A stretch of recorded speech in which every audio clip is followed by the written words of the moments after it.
Fantastic. So again, for those of you who just joined us my name is Lori Conlon, and I am the Deputy Director of the Office of Intramural Training and Education, which is part of the National Institutes of Health. And we are thrilled for you to join us today for Careers in Research. We're going to discuss how to get the most out of the Career Symposium on day one. The Career Symposium goes through the next 3 days and has different things over the next 3 days. Today is specific towards careers still actively doing research. Now, I am from the NIH, which means I am more focused on the biomedical research environment. I know some of you are here. I saw somebody in the community boards who was thinking about plant pathology. I'm only covering today mostly things that are for biomedical scientists. That said, everything we're talking about today transcends the scientific enterprise, and you can still get value out of everything that we talk about. So we do want to point out a few things on our Whova platform. These slides are already in Whova, so you can download them as you would like. The Whova platform is a fantastic way for you to talk with speakers, talk with other attendees, and just get much more out of the event. I wanted to highlight 2 specific things, the community boards and the meetups. You can actually suggest more meetups if that's something that's of interest to you. And messages is something fantastic way for you to interact directly with speakers. The way the Whova platform works is that it protects the email addresses of everyone, not just our speakers, but you can directly connect with a speaker through the messaging function. So our game plan today is we're going to talk about faculty, non-faculty, industry, and government options for you to think about long-term careers. We'll talk a little bit about what speakers fill those specific needs. We'll talk about tips to make sure that you're in a competitive candidate for all these different types of positions and some resources to help you along this journey. And as I mentioned, these slides are already posted within the Whova platform. So let's focus first on faculty-based careers. And I think one thing is to really understand the system. I'm based, of course, in the United States, so we're going to talk a little bit about the United States university and colleges systems. You should look for what that looks like in your favorite country, because I'm sure there's similar types of categories of different types of schools. Today, in the Career Symposium, over the next 2 sessions, we'll be focusing on 3 different categories of types of institutions. Primarily undergraduate institutions first. This is where it's mostly a bachelor-based population. From those, we'll talk about things that are much more teaching focused. If you're going to have a research space, it has to be done with undergraduates. So the speakers that are coming in for that have that type of career path. The next segment will be research intensive schools. I like to think about these like state schools, or schools that are not in a medical school environment. So like I went to Michigan State University, and that's like the College of Natural Science, right? So those kind of components of schools. The next is medical schools. So there's a lot of faculty who do a lot of research at medical school environments. It's a little less teaching in a medical school environment, but definitely much research focused. So the speakers today will be talking about those 3 types of institutions. If you're really wondering about the US academic system, I highly recommend watching our video from last year's Career Symposium, and I've posted that link here. It gives you a much more broader overview of the US universities and colleges systems. You can also look at the Carnegie classifications, which is a phenomenal tool to understand what types of student populations, how much is focused on research versus teaching, and just a really great opportunity for you to learn more about the US academic system. And again, if you're not in the United States and you're interested in this kind of thing, I ask you to look at your own home countries for what types of positions are available. So we talked a little bit about this and the types of positions that are available in academics. The first is really faculty-based jobs, right? And I think that's what most of us know quite well. Research-focused positions, teaching-focused positions, and some that are 50-50. And all of our speakers will be talking about that. Things that are more teaching-focused are definitely at the primarily undergraduate institution. Things that are more 50-50, not even quite 50-50, are perhaps more state schools where you have a higher teaching load. And things that are more research focused are R1 institutions or medical school environments. The next component will be research faculty, staff scientists, and core facilities. So these are folks who are in the academic enterprise, but do science on a day-to-day basis. There's also lecturers, which are fully teaching faculty. These will be with us tomorrow. So please come back tomorrow if you're interested in those types of folks. And they will be in the science education and communication section. That's tomorrow. And then academic administration, which is like running grants offices within an academic institution or postdoc offices or all things like that, dean's offices, the deans. Academic administration will be tomorrow morning, and we'll talk about those tomorrow. But to be a faculty member, you really have to think about what makes you a competitive candidate for a faculty position. And those are things such as research experience, teaching experience, and mentoring experiences. So when you create a faculty package, there is a lot of each one of these components, right? A good faculty application package will be a research statement, a teaching statement, a diversity statement, and a letter of intent. Those are usually about the 3 or 4 things that are available for you when you apply. Most applications for faculty jobs in the United States will open up in the fall. So you will apply in August, September, October, November, and then you'll interview towards December, January, February. You'll come for second interviews a little bit after that, etc.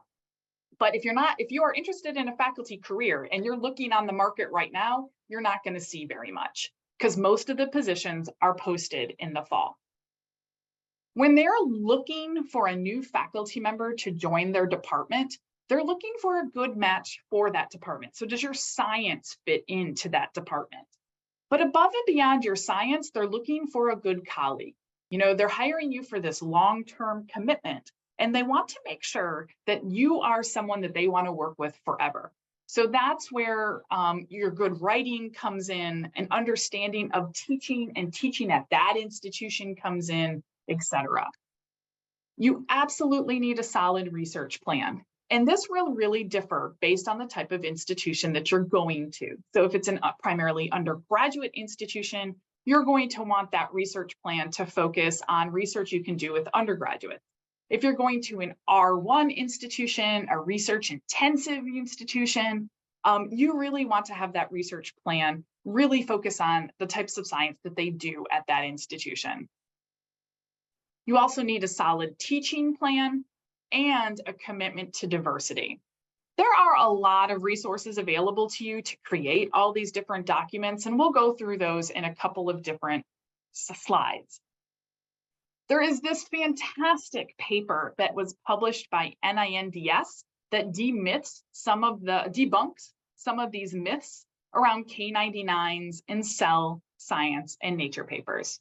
In fact, we have the author of the paper who's coming this Wednesday at the Career Symposium to talk about this paper. So I highly recommend that you come on Wednesday to listen to some of the myths around getting a faculty job that we have seen based on the data that is out there.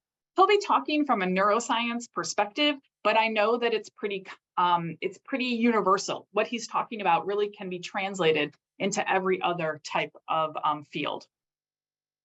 There also is this fantastic resource that's put together by the UCSF Career Center. It's called the Academic Career Readiness Assessment. It is phenomenal. I highly recommend checking it out. It helps you understand if you're ready, if you have the right types of documents, and it helps you understand your competitiveness for each types of these different types of institutions. As you prepare to be a faculty member, your research needs to really think about, and this comes from a little bit from things we have done here in the OITE, but also things that are out there, such as that UCSF thing. Your research needs to show future vision and independence from your boss. So they want to know that you can start your own research group and get it going. Your research proposal needs to talk a little bit about your past successes and how that will help you in the future. But your past part of your research proposal will be quite short. That research needs to be appropriate to that university or college, and it needs to have a really effective communication of the plan. I'm a scientist. My PhD is in biochemistry and biophysics. I could actually sit, though, on a faculty search committee that was dealing with neuroscience. I know nothing about neuroscience, zero, nada, zip, right? I've never taken any of those courses. So your plan needs to be able to speak to someone like me. So it's something that I really talk about a lot with the postdocs here at the NIH, is that your plan has to be read by all types of scientists. You also need to be prepared for teaching. Your teaching can be very different depending on the types of institution that you go to, but I do highly recommend that you might want to take a pedagogy course. That can be scientists teaching science if you're an NIH intramural fellow. At your own institution, it could be called Preparing Future Faculty. Some of you also have access to SIMR, which is a conglomerate of folks who are helping with pedagogy. If it is a teaching focused position, so like at a primarily undergraduate institutions, we do really think you should probably get some teaching experience past being a TA as a graduate student. And definitely mentoring. So helping out the next generation of scientists, so mentoring a summer intern and a graduate student, undergrad, etc. We have a lot of videos out there for you to help you in this place. So we have a whole playlist on the OITE YouTube page on how to apply, how to interview, how to negotiate. From past career symposiums, we've done interviews with faculty from all these different types of schools so that you can look at those on your own time. And we have a lot of information and advice from all aspects of that job search on our blog. Okay, quick note on your applications.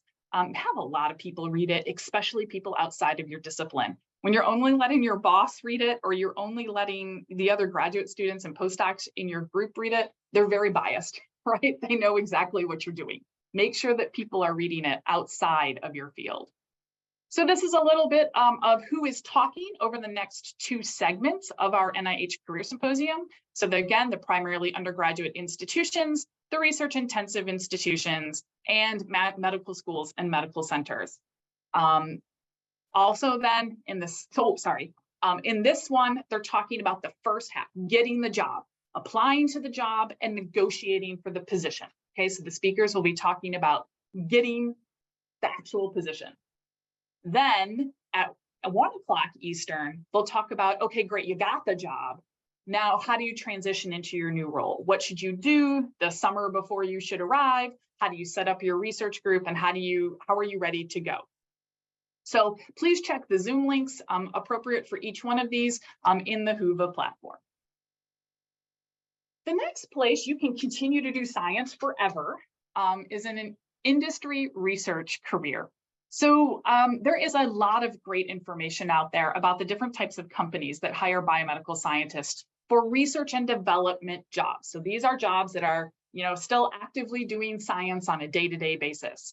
And we have a whole talk here for you to come back to later, and an overview of industry. So it'll help you to understand what is a mega company versus a small company. What do those look like? What do salaries look like in each one of those? And you can go check that out at your leisure. Opportunities in research and development are huge. They have been growing a lot over the past couple of years, but on Wednesday, I'll be talking about some of the current trends in both faculty hiring and industry hiring, et cetera. So if you're interested in what's happening now and where we see the crystal ball for the rest of 2023, I welcome you to come on Wednesday to the hiring trends and preparing yourself for the next step. But when we think about opportunities in R&D, there is the discovery. This looks a lot like the type of science you likely do right now. This is stuff like drug discovery research, positions that will in life science platforms, technologies, instruments, reagents, medical devices, all kinds of things. One of the things I often talk about if you're really interested in industry careers is to start looking at the commercials that are on TV or on your social media feeds or in magazines and things like that to see who is doing what type of science and what types of drugs are really important right now. Preclinical work is like as that comes out of the discovery phase and we're thinking about moving that into the next phase of the FDA approval land. There's preclinical work. And for those of you who have a more clinical bent to you, there is also the clinical side of doing research within drug and life science companies. There also is some product development. So this is kind of like once we're going to get the product out to the market. So it's formulating, manufacturing, really scaling all of this up. And so sometimes you need some PhD with formulation experience for those types of positions. When we think about how to be competitive for industry-based careers, it of course is based on your research, right? They are hiring you because you have an expertise in a particular field. Do you need publications? That's one I always get with this particular, if I want an industry R&D career, it really will depend on how long you've been in your current positions. And I'm specifically talking to the postdocs in the room. So for those of you who are postdocs, if you're about less than 2 to 3 years from the point of which you started this position, a publication may not be needed. We all know that if you've been in a postdoc for 1 or 2 years and now you're thinking about transitioning off into an industry career, you may not have a publication yet, and that's okay. That's totally fine. No one's expecting you necessarily to have a publication in that short amount of time. Now, if you have been in your postdoc longer, they are going to expect that you probably will have a publication or two that shows what you have done. So if the longer you have been in your postdoc, the more important a publication is for you. For the graduate students in the room, you probably need a paper in order to graduate. So you need at least that one paper to make that transition into industry. And we are seeing more and more and more graduate students transition directly from academics, from their graduate work, into an industry-based job. But the most important thing you can do, if that is something that's of interest to you, is network, network, network. Because you need someone to help wait for you when you don't know when your PhD will actually 100% finish. Industry is definitely looking for people with team skills and good collaboration skills. And so you need to show those types of things in both your resume and in your interviews. And also they're looking for folks who can initiate new products, initiate new projects, and also to have independence. So what do you need to do to help with all of this? You need to do quality science and be committed to that science. You need to craft your message for your resume to make sure that your science skills fit that type of position. So really making sure that you're reading that job ad and really applying directly towards that job ad. You should understand what industry science is. If you are an intramural research fellow, an intramural trainee here, you should be taking TSTP, so our Translational Science Training Program, which helps you understand how the FDA process looks. If you don't have access to that, look in Coursera and think about other types of courses that can give you that industry science experience. For team and collaboration skills, we look at things such as leading a collaboration. I want to see what you actually did, not that you cloned by phone.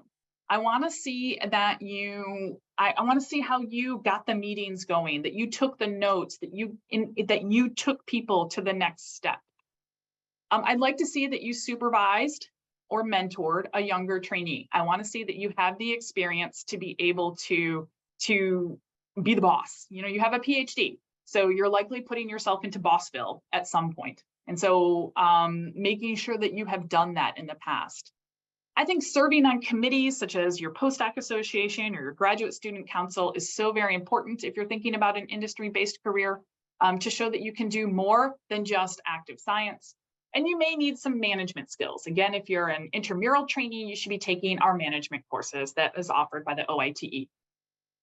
I think a great way for you to show initiative and independence is be able to show and discuss how you sold your faculty member on an idea. That is kind of how we see that best working in showing initiative and independence. Now, over the next couple of sessions this afternoon, we will be having all kinds of really cool types of people. And we're doing our best this year to kind of break them up based on scientific discipline. It's not perfect. We don't have everybody represented, but we've done the best we can with the speakers that we have recruited. You'll be going into rooms with one of these folks over the next couple of sessions. So I really highly recommend that you go through the speaker list and make sure that you are pinpointing who you would actually like to talk to, because they have all kinds of different experience levels. We only have a capacity for 2,000 people in each particular room, and so be early. So there's three different sessions here. Make sure to look at the Zoom links very carefully. So there's a session at 2 o'clock and a session at 3 o'clock. So we've tried to break it up to like push it over 2 times. Last year we broke Zoom. So hopefully we will not break Zoom this year. As we move into the last portion of our day, we'll be talking about research positions in academics and government. So these are non-tenure track appointments. If it's in an academic-based environment, it's often called a research assistant or research associate professor. These are folks who do science, but also underneath a faculty member. So they typically do not have their own research groups. They are typically underneath a faculty member as a more senior scientist in that group. Here in the NIH, we call them staff scientists or staff clinicians if you're a clinical fellow. So research assistant professor or staff scientists. Again, long-term historical knowledge of those research environments. And they usually are only at very large schools or here at the NIH.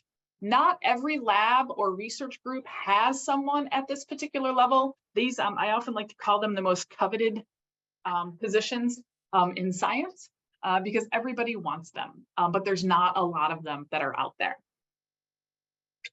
We do, though, have these folks coming this afternoon.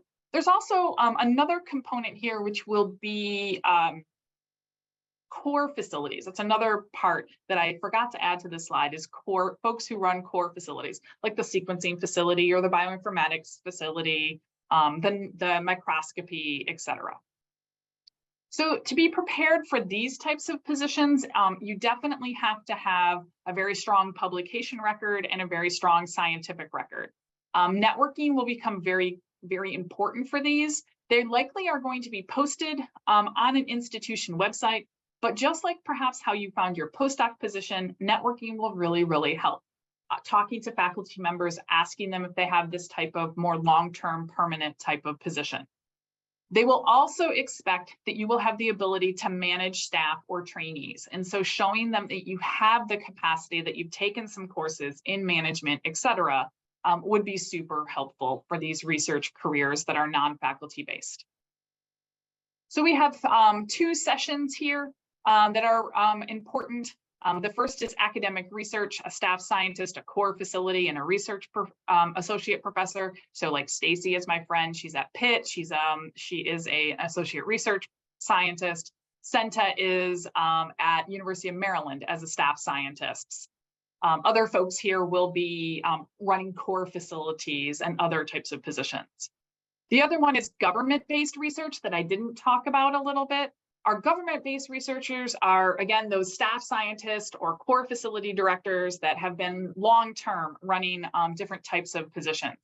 These folks are located here at the NIH. We brought in some people from the FDA. My good friend Tracy from graduate school is from the USDA. I have extra colleagues from the Department of Defense, et cetera.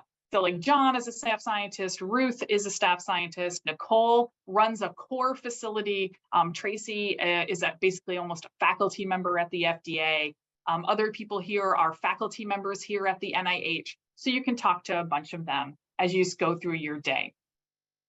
If you're a clinical fellow and you have an MD, a DO, or other type of degree and a license to practice medicine in the United States, We highly recommend the Careers for Clinicians seminar today, not seminar, networking session, where these different types of physician scientists will come and talk to you about careers in industry, as a faculty member, in private practice, etc. And then also in this particular session, we have careers specifically for those of you who are public health focused, behavioral science, or epidemiology. So these are typically people who have an MPH and higher, perhaps along with a PhD. They're located in academic centers, industry, and in the government. So if you are a public health, behavioral science, or epidemiologist, I recommend you come to those. And again, all those Zoom links are listed within the Whova platform. So a couple of bits of homework for you. Besides connecting with all those speakers, I think it would be really wise of you, if it's some speaker you're really interested in, to message them through the Whova platform, or if you can find their email, email them a quick thank you and tell them why you're so interested in what they discussed.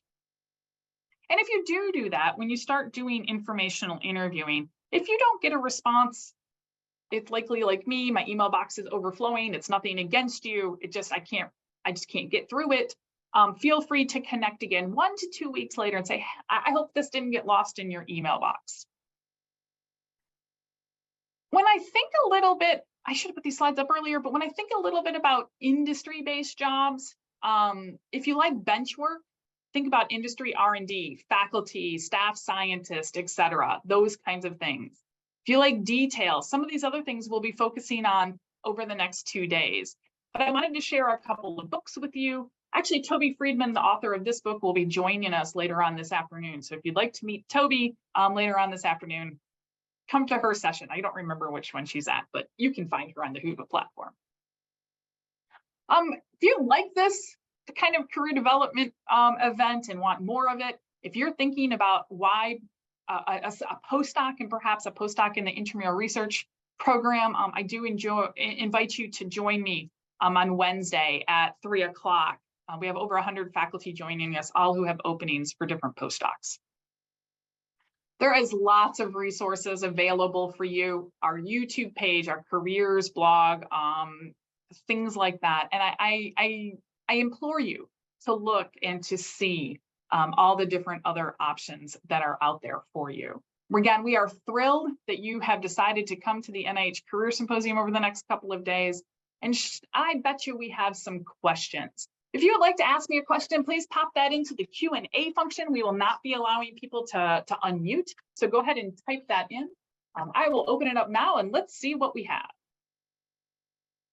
All right, so this is a great question. I always feel like the best teachers are the ones with real world experiences. Does that mean some common transition paths from industry academics? Should academics go to industry?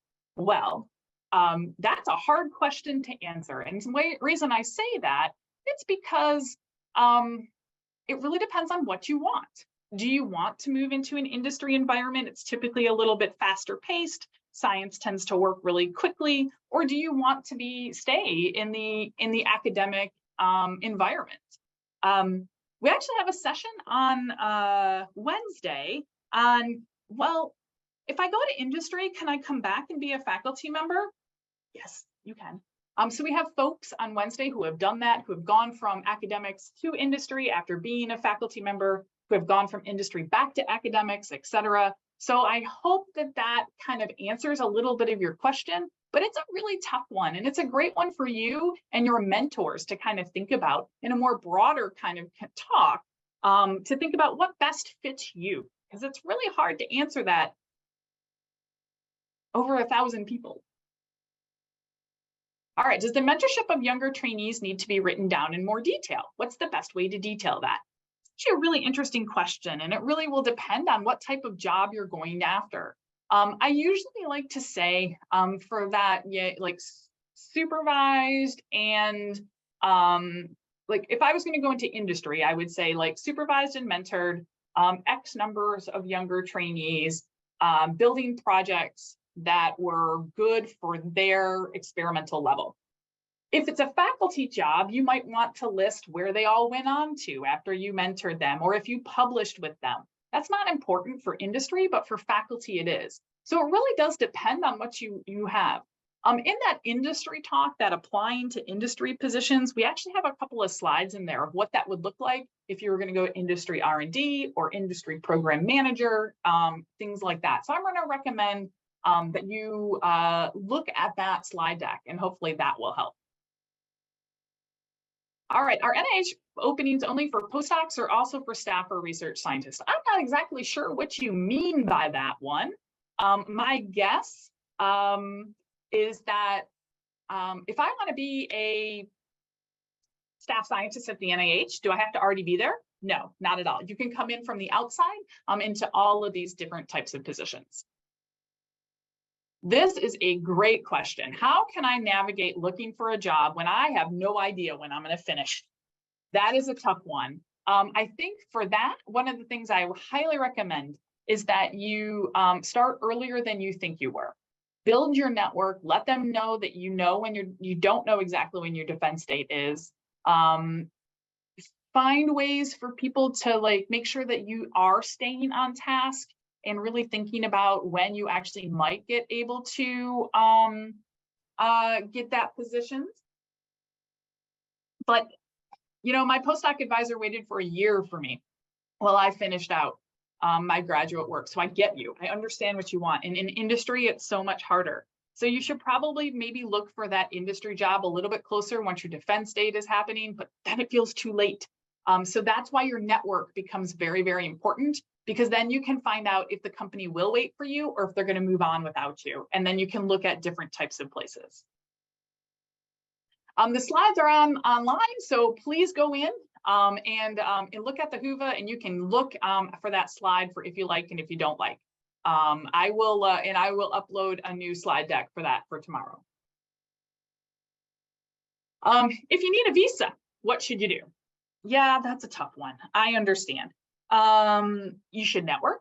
I know it's hard. I keep saying that over and over again. And that's what the next 2 days are for, right? You to network with different people. Find companies that do sponsor visas and cross off ones that don't.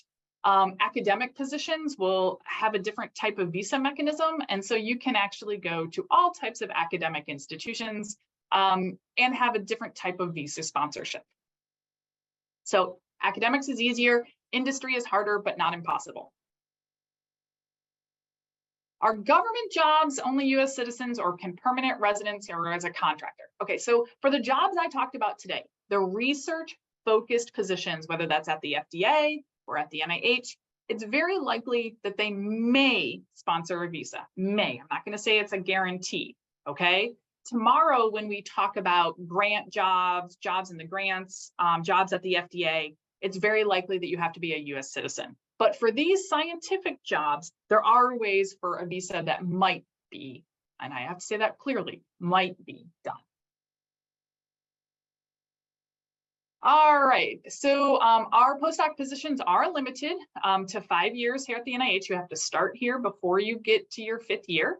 If you're farther than your 5th year, there is a potential perhaps for a research fellow position, but it requires a full-time position by the boss or a contractor. You can come in as a contractor as well.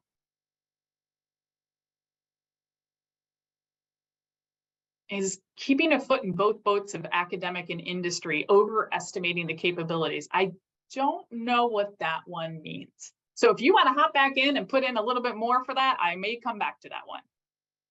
Was it more fast-paced in industry? They move along. If it's not working, they'll quit the project.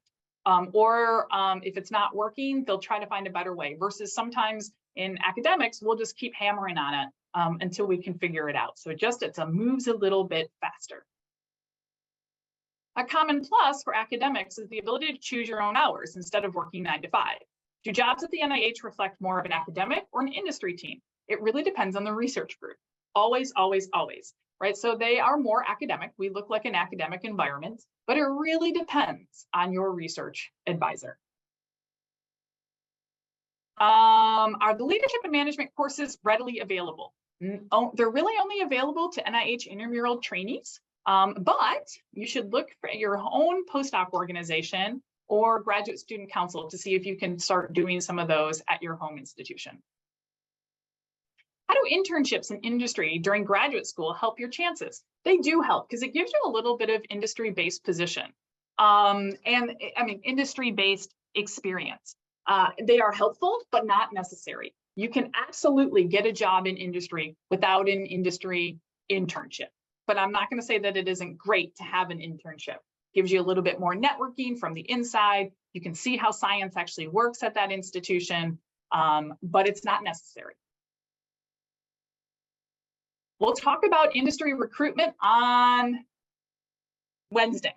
On Wednesday, we'll talk about industry recruitment and what the data look like. I have to look at the data and make the slides. So we'll talk about that on Wednesday. So come on back.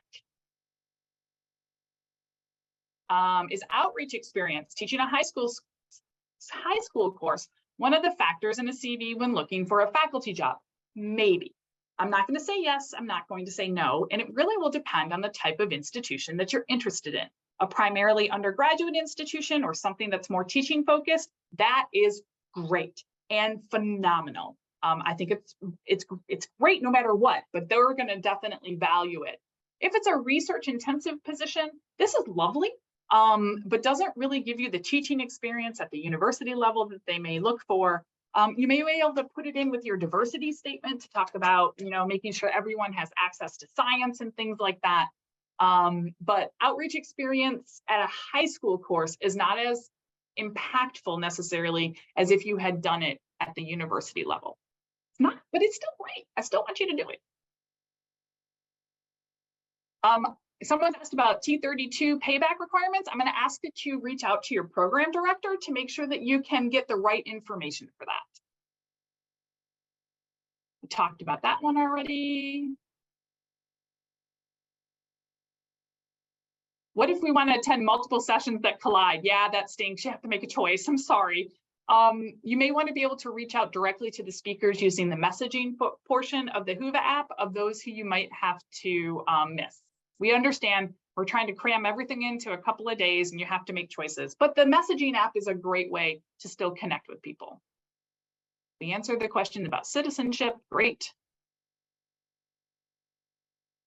Are the industry research sessions just going to be breakout discussion groups? Yes, they're going to be you and a speaker. So it's usually, depending on the number of people we have attend each session, it'll probably be about 30 of you and one speaker, plus or minus. And they're the same. A first-year postdoc candidate for me, what should I do now? Oh, what a phenomenal question. I'm so glad you asked this. I think as a early career postdoc, so year 1, year 2, what you do now is start building your network, start deciding what you want to do, and figuring out if there's any gaps that are out there that would make you a more competitive candidate. So do you need those management courses? Those are great questions to ask each speaker today. If you were me and I'm a first-year postdoc, what should I do in order to get your job? I think it's a great question to ask all day long.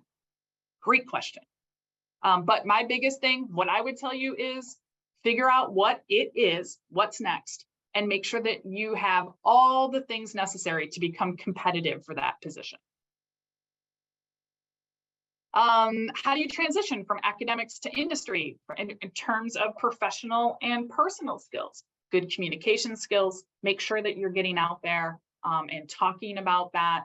I think the other thing for that is make sure you're taking a couple of management-based courses so that you understand what conflict looks like. I think of the other professional skill you really need to make that academic to industry switch is really an understanding of how industry works. So whether that's a Coursera course or if you're an intramural trainee, TSTP, whatever that is, that's what I would recommend for those. Oh, great. Somebody says that how do I find a career path? Follow along on those 2 talks that I posted on industry earlier in the slide deck. And then the last thing that I would recommend is make sure that you talk to the people, talk to the speakers. You said that you're interested in microscopy. I know that there's someone coming later on today. Look look at every scientific conference that you go to and talk to people who go to industry, who are from industry, regardless of if their science looks phenomenal or not. Like, talk to them about how they got their job, what that looks like. Look at scientific papers and see what companies are publishing in your field. And that also always posts, the corresponding author. Reach out to those corresponding authors. That's what I would recommend. Remote work landscape for employment at the NIH. Changing. Federal government wants us all back into the research space. In fact, if you're a postdoc, you are not allowed to do full-time telework. Some jobs, I know FDA probably has a little bit more long-term telework options than NIH. NIH may at the grants level. Interestingly, if you're really looking for remote work and you are a citizen, I have to put this together, and you are a citizen, I recommend coming to the USPTO, the United States Patent and Trademark Office. They're coming in the patent section tomorrow late in the day. It's in the business side. It's Julie Wu from the patent office. They're 100% remote, even though they're government employees. Also come to the nonprofit session that's tomorrow morning. Some of those are also much more amenable to telework than the federal government sometimes is. I'm an MD, but I'm not licensed. What should I do today? Come to all the industry ones. They will still take you. You may want to go to the clinical ones and ask that same question, that careers for clinicians. But definitely the industry ones, they're all great. I'm not sure at a faculty level if you can do that because they want you to do the clinical work and also the science, but it probably will work. I would really look and see if there's speakers that have that kind of philosophy. Do I have suggestions from other universities that offer similar courses of transition? I don't know. I'm sorry. Check with your postdoc office, though, because they're really great people and you should get to know them. The pros and cons of applying through a government contractor position. We have a great blog post on that. So go back to the slide that I had on government jobs and go back in or go to our careers blog and type in contractors. And there's some information there. For the most part, there's not a huge difference, but long-term stability might be for some of you. But go through and look at that. What's the difference between a government lab and an academic lab? Not much.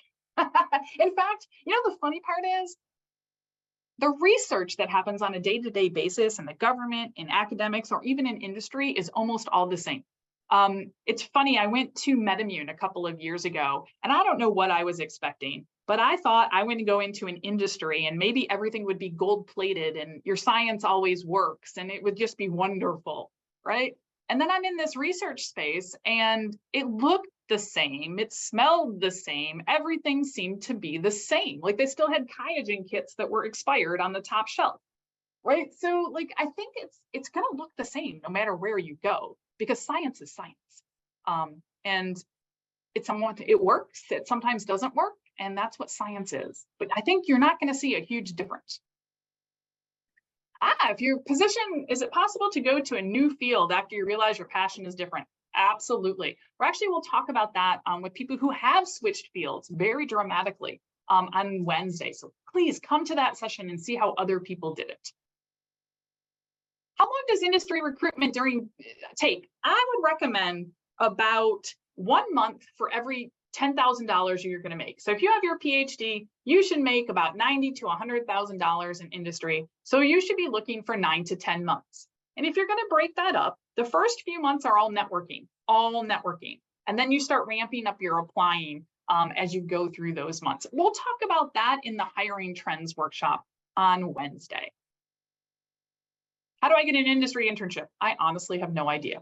And the reason I don't know is because here at the NIH, we don't allow them very often. And so I don't know. So go talk to your graduate student advisors or your postdoc office to find out from your institution how to do that. There is great information of how to change your CV to a resume for an industry position, both in those talks that I've mentioned earlier and also in that book that I mentioned. Both of those have some really great ways You can also download the OITE CV and resume guide from our website, training.nih.gov, and that may help as well. Do staff scientists at NIH prefer to recruit internal candidates? Not necessarily. My husband came from the outside and became an NIH staff scientist. So it really depends on the boss and what they're looking for.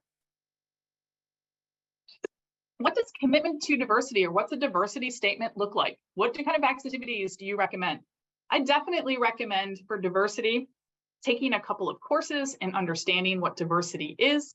If you're an intramural trainee, I recommend that you come to our diversity, equity, and inclusion workshops that we have specifically for you. At your home institution, you should look for DEIA workshops, perhaps run out of I don't know what it's called at every institution, but like at Michigan State, it's the vice provost for diversity. What are they offering? Going to some of those things, showing that commitment to diversity. There's some great information on diversity statements at the Chronicle of Higher Education, and I recommend reading a lot of those. But I really think taking a couple of courses so you understand what diversity means at the university level. Like, what are universities currently thinking about it? Reading things in the Chronicle of Higher Education and what's happening around diversity topics. That's what I think would be really helpful for you at this particular phase. All right, I have time for just a couple more, and there's a lot more questions in here. So we will download the rest of the questions, and I will type out answers and post them in Whova later. But I want to make sure that you have time to take a quick break. And I also want to make sure that you have time to get to your next session. So I'm looking for any of these. I'm going to answer this one, and then this will be my last answer for our live Q&A period. Are postdocs considered overqualified for industry positions? Absolutely not. I think that postdocs do a great job transitioning directly into industry positions.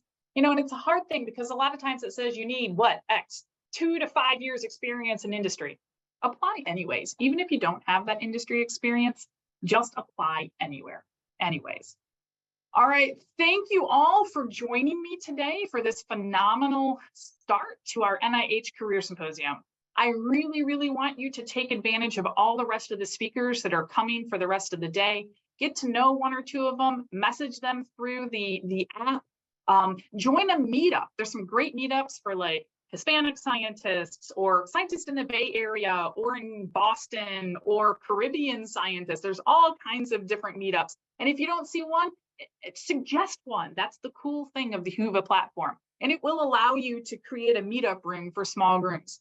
Join the community boards. My favorite one is Scientists with Pets. I love seeing all of your pets. And please, enjoy your time. Taking time to deal with your career feels like I never have enough time to deal with my own career, right? Because I'm doing the research and I'm getting it all done and all the rest of that stuff. But this is the most important thing that you can do, because at the end of the day, you need a job. So thank you for joining us. And I will see you throughout the day. Have a great day, everybody.